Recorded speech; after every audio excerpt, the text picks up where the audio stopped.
Hello and welcome to Sensei podcast. This is Manos Brilakis discussing with leaders in the field of CTO and complex PCI. Sensei means teacher or master in Japanese.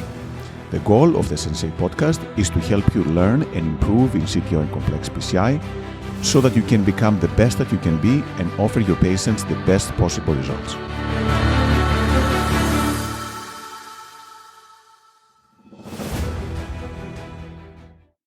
Hello everyone and welcome to Sensei Podcast. It is my great pleasure to introduce Dr. Bobby Ye, who is the Director of Interventional Cardiology as well as the Richard and Susan Smith Center of Outcomes Research at Beth Israel Hospital and an Associate Professor at Harvard University. Dr. Ye has been tremendous in complex PCI, in CTOs, in antiplatelet therapy, multiple areas that he's touched over the years. And again, Bobby, thanks so much for joining us today. Thanks for having me, Manos. Excited to speak to you. So, Bobby, you had an amazing career trajectory, and you're one of the few people that combines the clinical aspect along with the research aspect. So, how did this all start for you? I know it's a long story, maybe, but how did you become interested in both of these areas, and how did things? How was the learning for you? Yeah, it's a great question, Manos, and potentially a long one. So I'll try to be succinct, but when I went to cardiology fellowship at UCSF, I would say at that time I didn't know that I was going to be an interventionalist, and I also didn't know that I was going to be a researcher.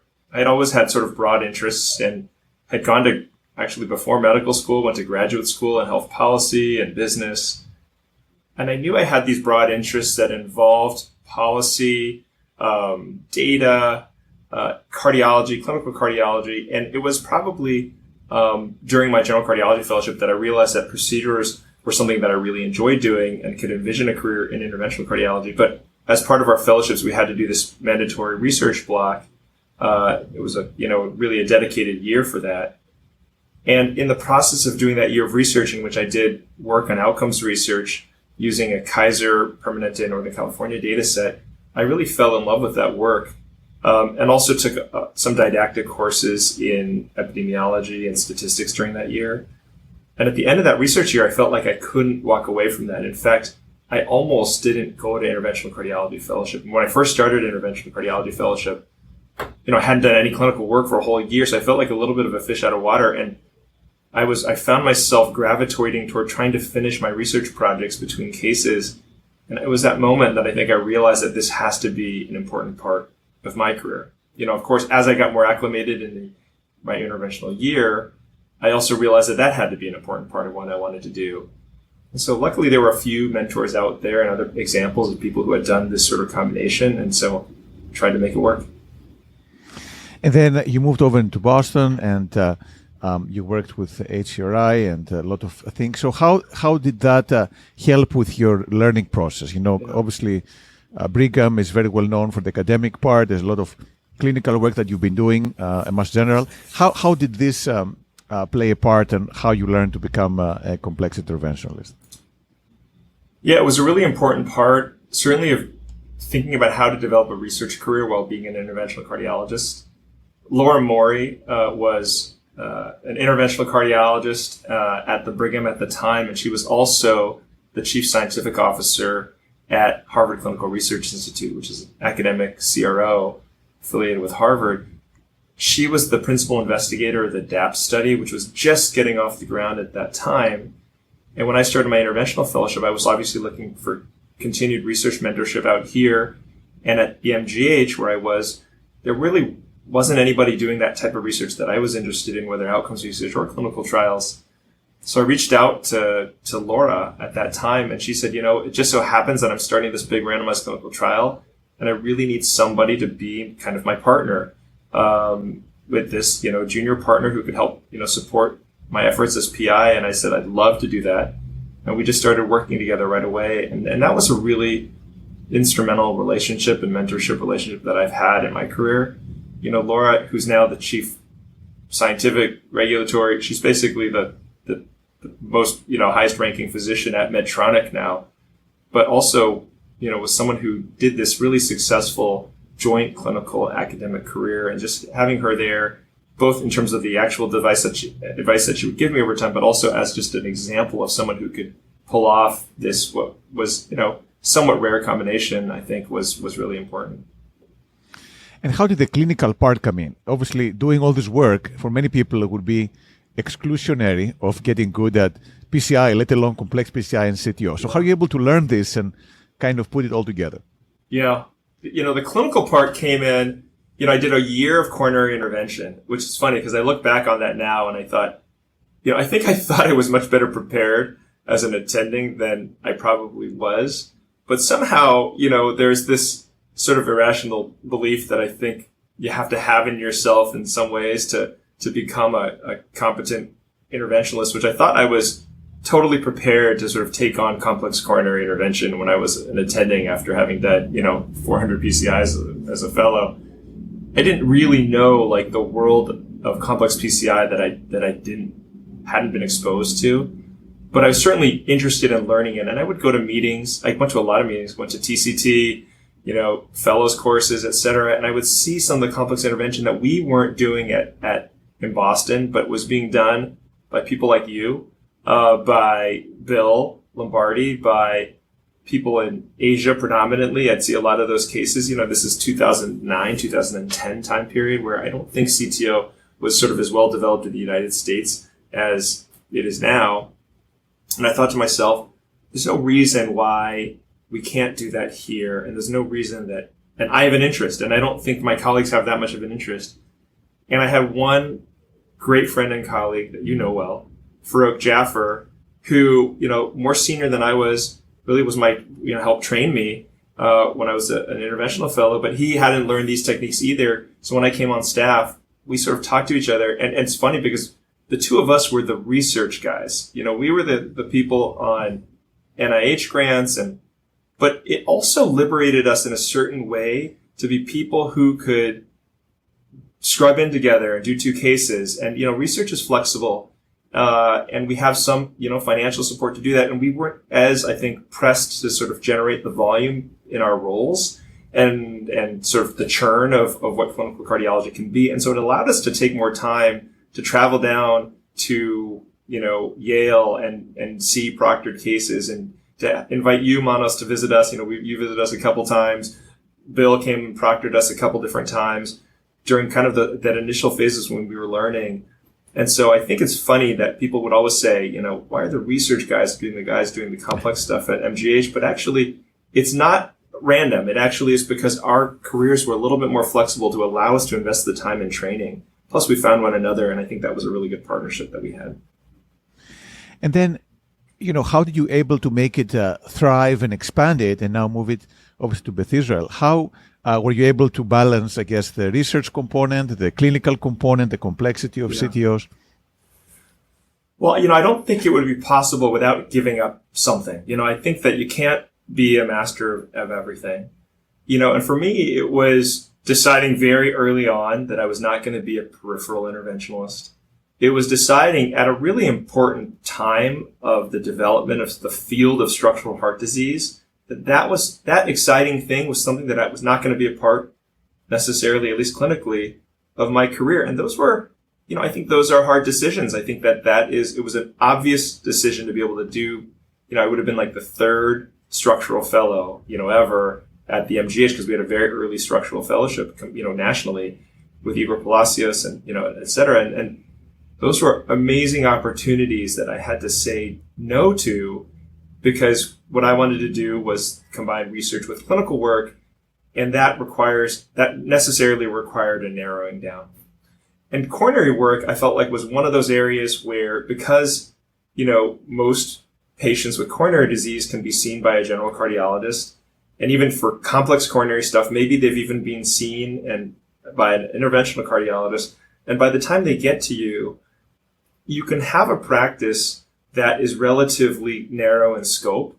One that doesn't require that you be on call for somebody, 24/7, the way that maybe vascular patients or even complex structural patients, I think, maybe demand of their physicians.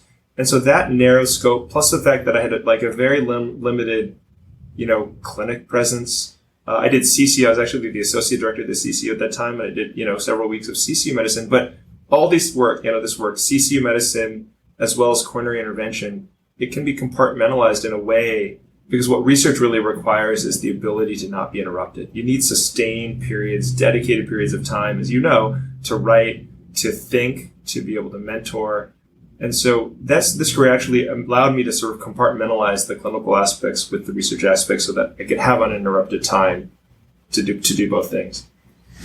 So you show some cases, you have people come and proctor you, then you work with Farouk and you build up the CTO program. And that you brought over to Beth Israel. Do you think that you've reached the pinnacle, so to speak, of CTO complex PCI? Are you still learning some things? How are things right now for you? Yeah, I don't know. I don't even know what the pinnacle even would be. I would say that, I continue every year. I think I do something different than I did the year before, whether it's through learning. And I think that you continue to learn. I mean, I'd love to hear your perspective on this. I think you continue to learn in this profession. This is incredibly humbling. I think CTO PCI is probably, one of the most humbling clinical endeavors, I would think, because there's always new stuff to do. You are constantly revising and rethinking, I think, how you approach different complexity cases. There's this whole layer that that you've talked about, which is the sort of there's a psychological component of how you are thinking about a case and like, am I pushing too hard? Am I pushing too little? Am I, there's a confidence issue. There's a restraint. There's so much complexity to it. You're constantly trying to, I think, refine where you want to be on this spectrum. I would say that, more of the advancement for me in the past couple of years has been on the mental game, less so on like the physical. I would say I pretty much am using the same wires, techniques, those types of things that I have been for a few years. Always interested in learning more things, but I kind of have decided what I'm comfortable with and what I want to do. But what really is constantly in a little bit of flux and constant introspection is how we are approaching these things mentally. It's there's been an evolution, I would say, over time. Do you get stressed during some of those cases? Oh, yeah. Yeah, I'm someone who has a very low tolerance for procedural stress. The fellows, I think, know this about me, which is my goal is to make a really complex case really relaxing, So I am a belt and suspenders. I look at films many times beforehand. I don't like surprises. I like it when we can just everything be chill during a procedure and not like sort of have to innovate on the fly. You have to do a lot of that in CTO PCI anyway, but if I do that, I'd like to do something that I've thought about, all the contingencies before I've started. Still, I would say that we all have experienced this, and in CTO PCI, it's a frequent. This feeling, I can even physically describe it. There's this feeling where things are not going as well as you anticipated. You're worried about the patient. You're worried about if the next move is going to be a good one, or is it going to be one that introduces the possibility of harm? And sometimes you can feel, I always think about that, like a sports game has like this win probability over time, right? And it starts, the team's favorite has a 60% chance. And then over time, the score changes and you see these win probabilities go from 99%. Then there's like this sort of certain win that, and you're thinking, I'm constantly thinking about that meter in my own head while I'm doing a case, which is where am I on the win probability here? And as you're teetering down because the next thing's not working and you failed to get the septal and it was not crossed and now you can't solve the ambiguity antegrade and like one successive thing happens after another where your win probability is going down.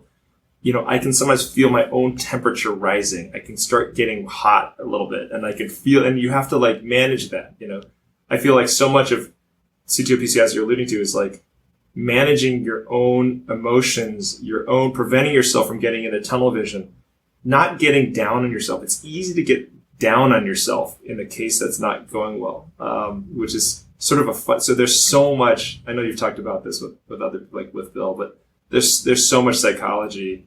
You have to really sort of know yourself and be comfortable. And how do you learn this? How do you learn to, as you say, do this math calculation without losing your cool? Really, really challenging question. I think the starting point is, I think, knowing the values of the patient. I think you have to really get in their heads about what they would want. If they had all the knowledge that you have in the moment, would they be wanting you to press on or back off? And I think that's the starting point. Having great colleagues and mentors, we've talked about cases over the years. Not infrequently will call, Bill. I had many conversations with Farouk. I mean, that was probably where it really started. Farouk and I did our first X number 100 cases together. We were actually proctors for, most of the major CTO companies. We were proctoring each other. We were doing cases together, every single one of them. And we had different styles, actually. He, would sometimes want to push forward and I would want to pull back and vice versa. And so we were constantly calibrated against one another. And, as you know, when you're locked in as the front operator, it is very easy to lose the forest for the trees. It is very easy to get very goal-directed, small picture goal-directed, and lose kind of the big picture.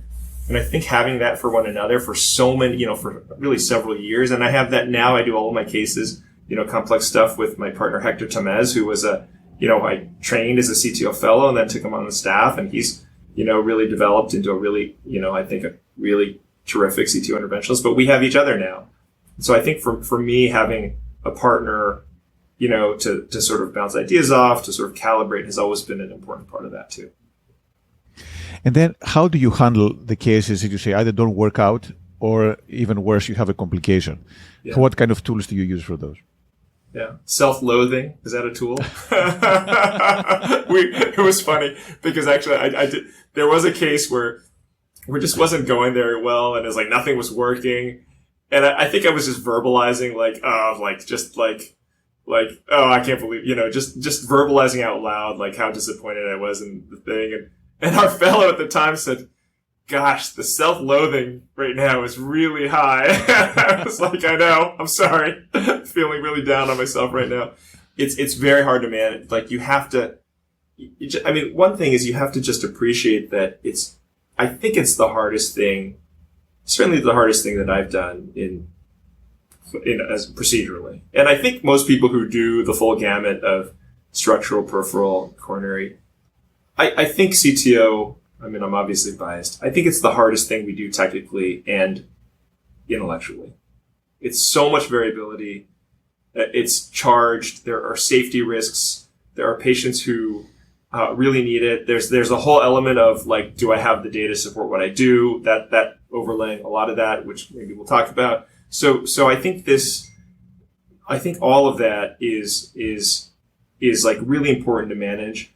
And, how we manage failure is that, you talk it out. I think you have to really have, I think, managed expectations of the patient, particularly in some cases, they've been tried by two other operators and walking in the door, two other very good operators, and walking in the door that there is, one option here. And if that option doesn't work, it's going to fail. You have to manage those expectations, your own expectations of yourself and the sort of what you can deliver, as well as the expectations of the patient.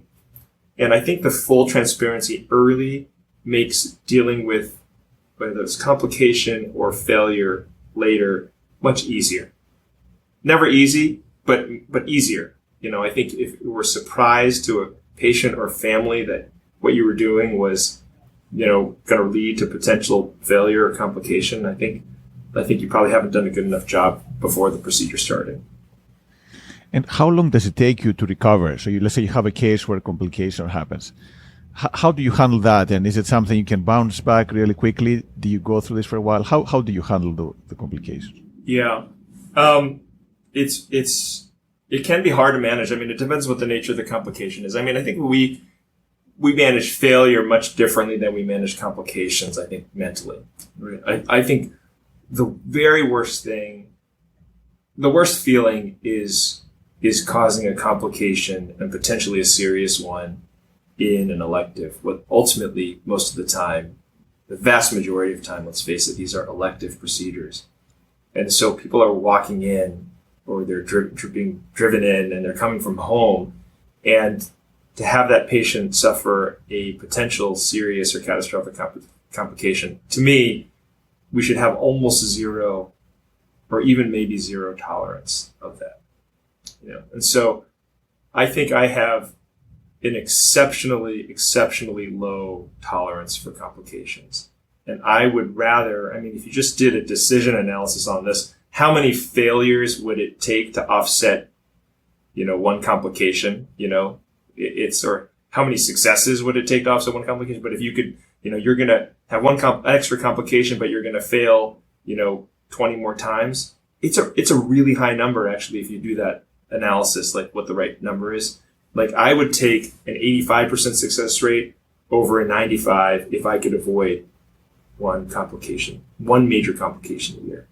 Like to me, that's a no-brainer actually, because that catastrophic complication that you might have is it's terrible for everybody involved, and it's not what we should be offering. I think more strongly about this than many CTO interventionalists. You've heard me give talks on who we should be doing cases on, and I always say at these conferences that I'm sometimes asked to give what I call the buzzkill talk, which is the talk that really, I think, dissuades people from being too callous about complications, too focused on their success rate and too under-focused on the complication rate. To me, the complication rate is our most important metric for whether or not we're doing a good job for our patients. And then how do you teach those cases? You've taught them to many people, many fellows, your partners. How do you teach the CTO techniques? Yeah, it's not easy. I'm always impressed. And let me just say that I don't know that I'm a particularly good teacher at CTO PCI. I think that when I look at the way that some of our colleagues teach, I think to myself, oh wow, they are really entrusting their trainees with a lot of responsibility. And I think that my personal low tolerance for complications probably impacts the way that I can teach in a certain way. So I certainly teach a lot about the cognitive aspects of this, and a lot about like the value system, which I think, for me, it's the right one, about how we should weigh complications and successes and how we should be counseling our patients and what is the right thing to do. I think, have a lot of teaching that, but that necessarily means that maybe some of our trainees don't get as much epicardial wiring exposure as others. I remember when there was a consensus document, or there was a training document that came out. Do you remember this a few years ago about the guidelines of what CTO trainees ought to sort of be seeing, or CHIP CTO, And I remember it was like, each fellow ought to have seen and managed like 10 perforations. And I was looking at that and thinking, this is going to sound immodest. I was like, I haven't had 10 perforations in the past 5 years. I can't possibly offer that experience. And it's partly because I just wouldn't, if I was having 10 perforations a year that I could offer to fellows, I'd have to seriously ask myself if I was doing like the right thing here.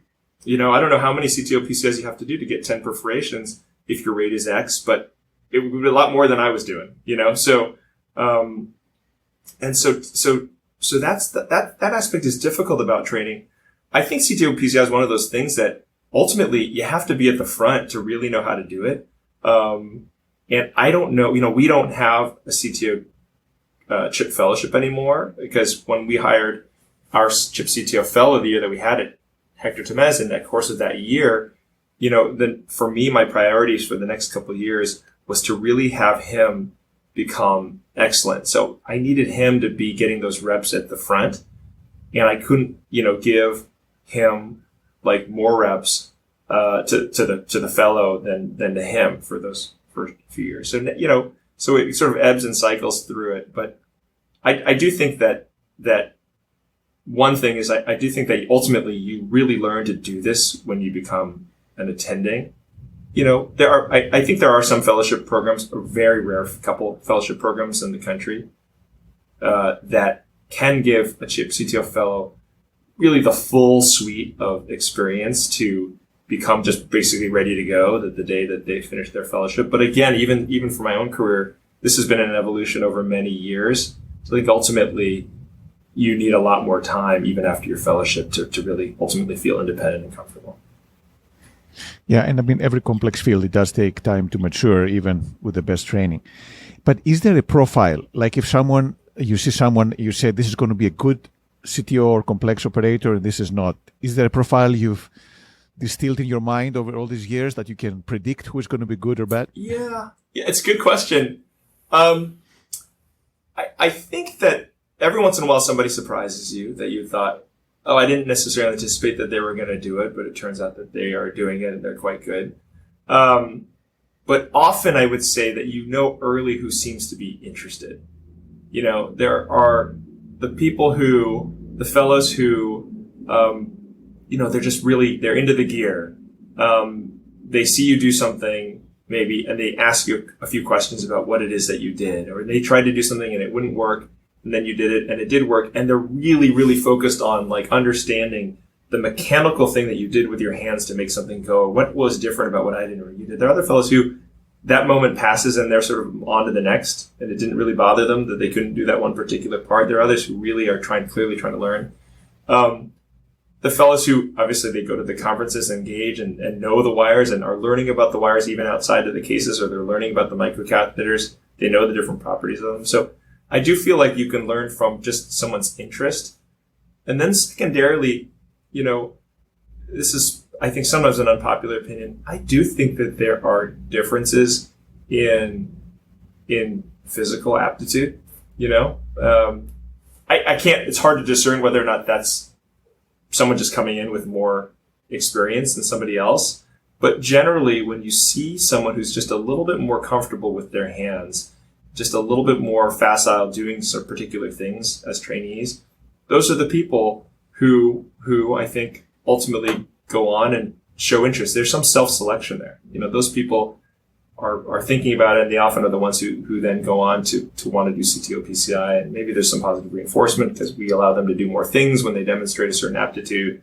But I do think that you sometimes can tell who might be good candidates. But again, that's not to rule anybody out, because sometimes people prove you wrong. And what do you find the most difficult thing to teach about CTO and complex PCI? Is it the wired microcatheter? Is there something specific that you think is really hard to teach people? I think the thing that's hard to teach is how do you own a procedure beginning to end. I think this is hard in interventional cardiology, like in general. But when you are sitting there as an attending, sometimes you're kind of like, you're kind of puppeteering the whole procedure, unbeknownst, I think, to the trainee. Sometimes at the end of the case, they'll be like, they'll forget which wire you used or what sequence you did something. It's because you were just handing it to them. You were just calling out for something and sort of in the background where they were focused on their hands. You were focused on the sequence of what needed to come next and then what needed to come afterwards. And certainly when you're in the front operator, like if you're doing a retrograde case and you're the front operator and you are backing a microcatheter out from a retrograde and you're instinctively desheathing the retrograde guide and putting it in the aorta so it's not going to impale like the left main as you're backing out that microcatheter out. You do these things now almost just, it's second nature to do all these little things. There's so many little subtle movements that we do as a front operator, and those things, it's easy to teach. Okay, when I back out a retrograde microcatheter, I'm liable to suck in the retrograde guide, so I need to be careful. You can say that, but then the actual doing it, by the time someone's up and they're managing the case, are they going to think of that in the moment? Are they going to, think about all the steps that it takes to do all the various things? I think that part's so hard, and I don't think you really can do that until you're really the attending for a case. So you teach them as much as possible, and you talk out loud on what your thought process is, but ultimately, I don't think you really learn that until you're an attending. So, Bobby, you're doing a lot of research. Do you think that's helping the clinical part or that's distracting from the clinical part? How are you able to marry those two? And do you think there's some interaction there or some synergy? Yeah. I mean, I think that there is certainly some synergy in terms of the clinical work informs a lot of the research questions. I mean, I think we ask sometimes good research questions that are born out of a clinical question that we had. That part I think is quite clear. I think what's less clear is, does the research help the clinical practice? I mean, I think to be immersed in the data helps you know the evidence behind something. And I think it certainly has changed my clinical practice. Now, I'll say that it doesn't change anything that I do physically, obviously. There's nothing I do in a research that will make me better at wiring a lesion or completing something. But I will say that it makes me, I think my stance that I've sort of talked to you about, my philosophy about complications and evidence is born largely out of the fact that I am a skeptical consumer of research.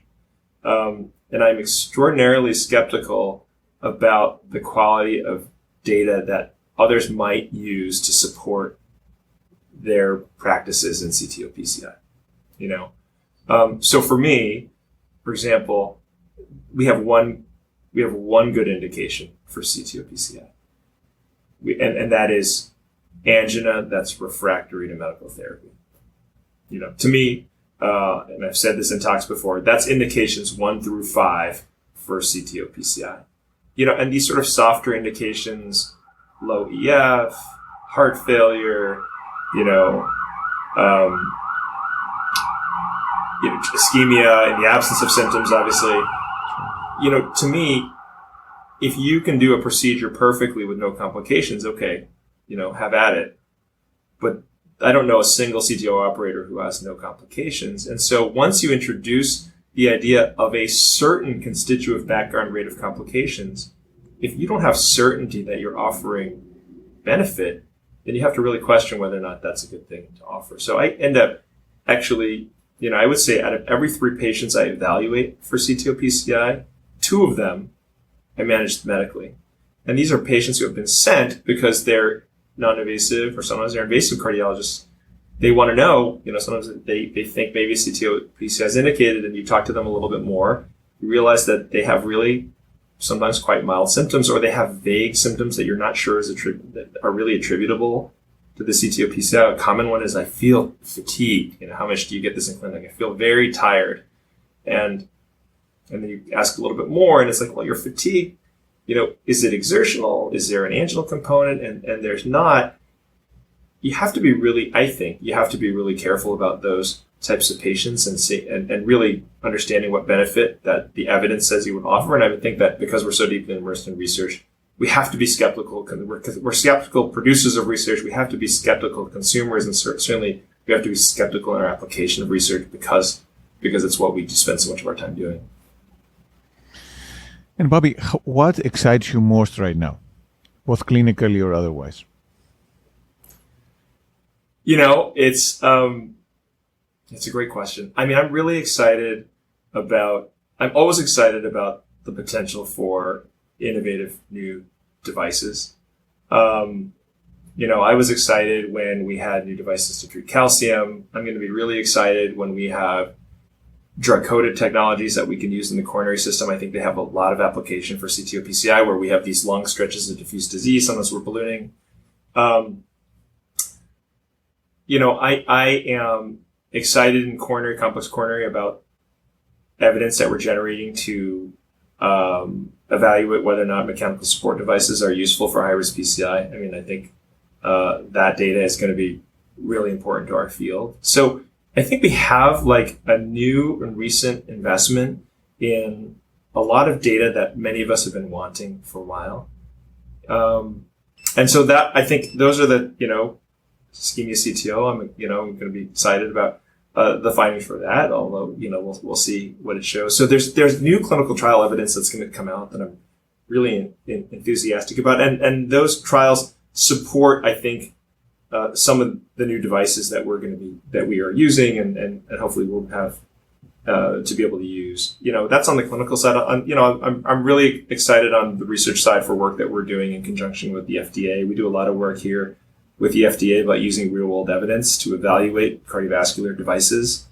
And that's taken, I think, real leaps in the past couple of years, applying state-of-the-art causal inference methodology to data resources to understand whether or not a device is effective. We've done some work evaluating this in conjunction with the FDA to evaluate, for example, paclitaxel-coated devices for peripheral vascular disease. We've done it evaluating endovascular grafts in AAA to see if they've been safe. So this is a little bit, this is outside of CTO PCI, but just to let people know that we are, really excited about that possibility of better understanding how to use real-world data to evaluate cardiovascular devices in a regulatory context. That's some of the stuff working on the research side. That's been really fun. Yeah, it's been phenomenal work, and I think also your work on DCBs, I think everyone is super excited to finally get their first DCB available clinically. Yeah, so we're very cross excited our about the fingers. study you're trying. Thanks. What is your favorite book or movie? It's a great question. I always think this is like asking what's your favorite kid? Which one especially favorite book, or movie, but many, I would say. So I'll tell you one of my all-time favorite movies, and I'll tell you that, some movies that I watched recently, which I really liked, but, I think Good Will Hunting is right up there as one of my favorite movies of all time. I just thought it was a really great story. I live in Boston, so that I think there's some nostalgia associated with that. We also, I've just been on, just because it's top of mind, I've been on the plane recently. I saw this trilogy of space related movies, which are The Martian, Interstellar, and Gravity, which were all I saw them in 3 weeks of succession, and all I think really good movies. But I like that some of the all-time greats, of course. Everybody has to say The Godfather Part 2, and that's the debate. But I'll say Good Will Hunting, maybe my favorite. As far as a book, I'll say that, the books that I sort of like to read a long time ago that I love sort of historically, which are like some of these sort of classic fiction books. Midnight's Children by Salman Rushdie is one of my favorite books I read quite a while ago. But the book that I find myself, I think, quoting more often in my day-to-day and applying it as sort of pulp is Outliers by Malcolm Gladwell, which I think has so much relevance to what we do in clinical work as proceduralists.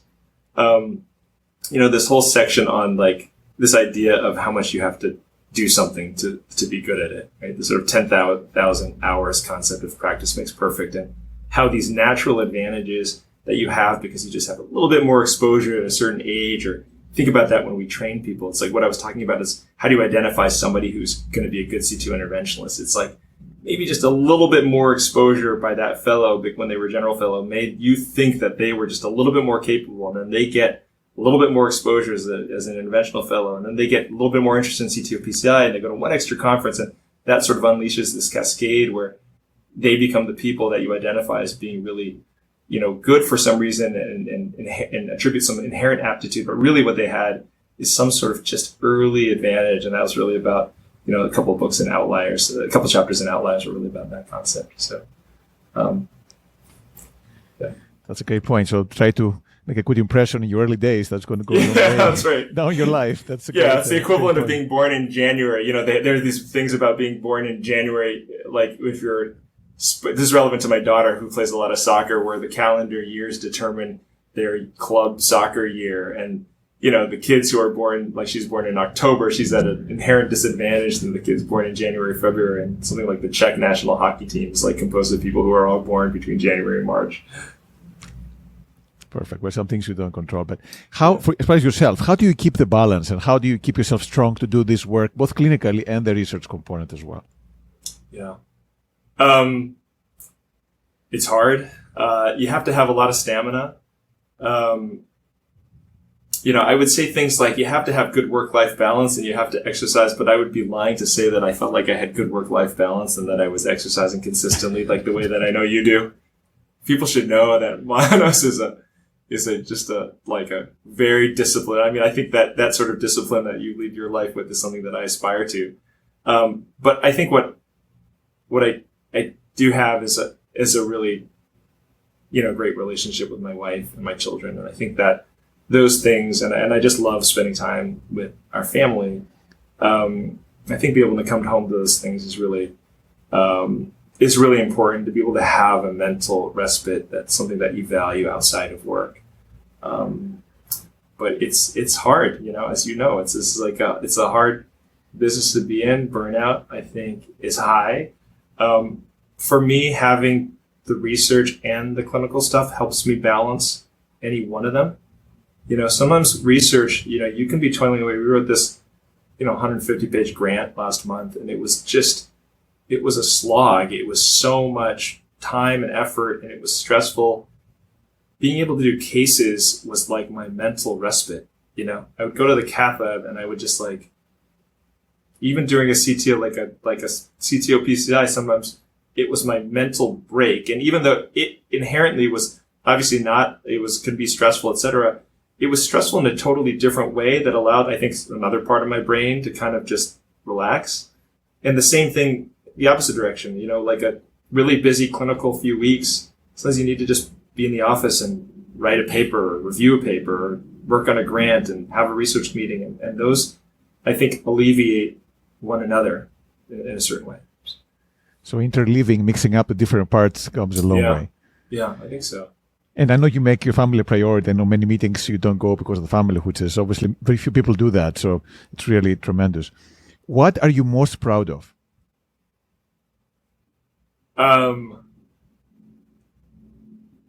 Good question. I'm really proud of being able to see actually like a group of mentorship, probably it's having a group of people that I've trained over the years, whether it's research or clinically, who I think have become really excellent in their own right, who have become independent investigators, who have moved their fields, who have become excellent interventional cardiologists who are bringing great value to their communities. I love getting phone calls and hearing about the successes of trainees from years past, or just watching directly the successes of my trainees who are really now my colleagues that I work with here at the Smith Center or here in the cath lab. And I think that certainly gives me the greatest feeling of what I'm doing has an impact. That alongside, of course, providing good clinical outcomes. I think I'm really proud of the really good clinical outcomes that we've been able to give to patients and seeing them being able to live like fulfilling lives afterwards at angina-free, whatever it is, and feeling much better and they entrusted you with something so important. Their families entrusted you with their lives of their loved ones. And I think being able to, fulfill that responsibility is such an incredible privilege and something I'm very proud of. And to finish up, if you were to give the last few pieces of advice for the people who aspire to be like yourself, to the clinical work, or maybe to the combination that you are doing of the clinical and the research, what would you tell them are the 2-3 top things that they should do? I think you have to sort of be someone who does both clinical and research.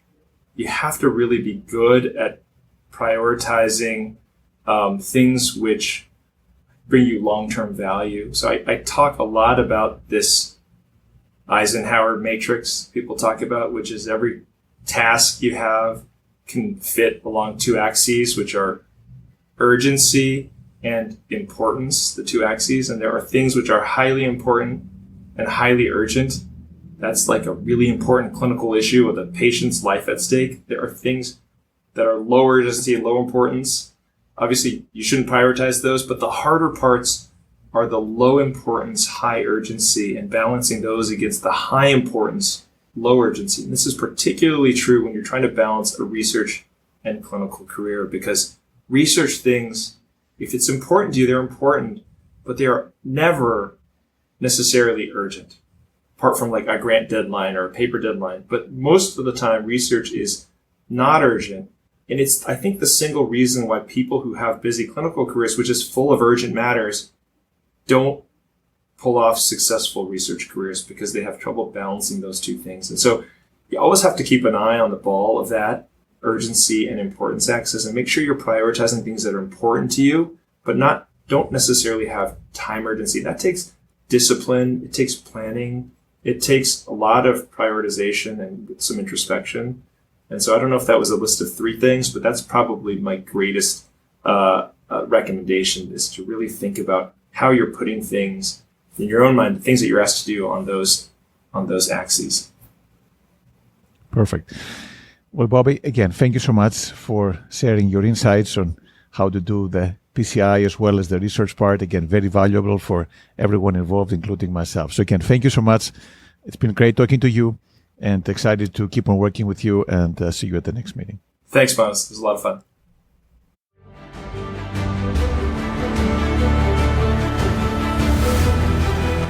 Thank you for listening to the Sensei podcast.